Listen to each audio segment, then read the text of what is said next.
Hey Warrior parents, it's Mr. Mead and welcome to our last Friday here in October. And we are just finishing up our Aztecs, Mayas, and Incas unit, which went really well. We did do our final test over the unit on Wednesday.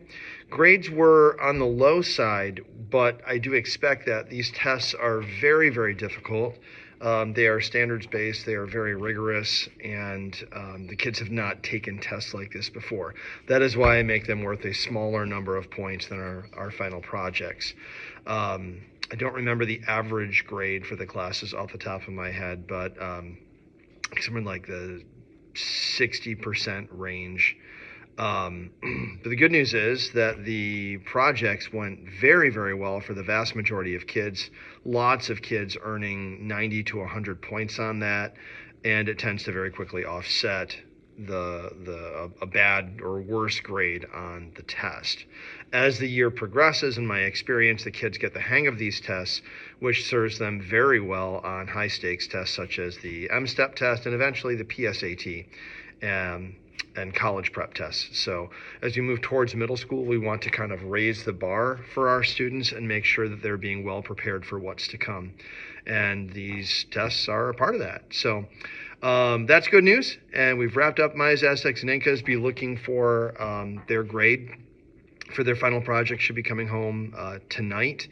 And if it doesn't come home, you can always look on PowerSchool. If you can't get into PowerSchool, just reach out and let me know, and I'll make sure that you get the letter. Although I did send those letters home again shortly after conferences, but again, you may or may not have received the letter depending on how good your child is at bringing stuff home. So if you can't get into PowerSchool, just let me know, and I'll make sure you have the information that you need.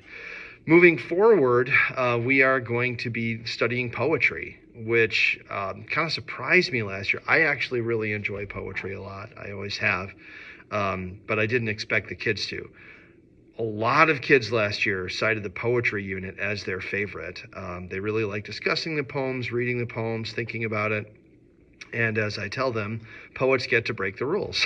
And so they have fun with that too, because you are allowed to express thoughts and feelings in poetry in ways that might not work in a personal narrative or an informational piece or something like that. So a different style of writing, a different way of expressing thoughts, feelings, and experiences from what you'd normally do in a personal narrative or something like that. So kids should be looking forward to that. Also, they do get, I don't have one within arm's reach right now, but they get a very nice little poet's journal, which I'm encouraging them to do their best on it because they can keep it. They were actually kind of expensive, and it would be a really nice thing to keep. I just recently found one of my journals that I wrote when I was in elementary school, and it was fun for me to go back and see what I was thinking about in the early to mid 1980s. So that's coming up next week. It sounds to me like I've got students coming in.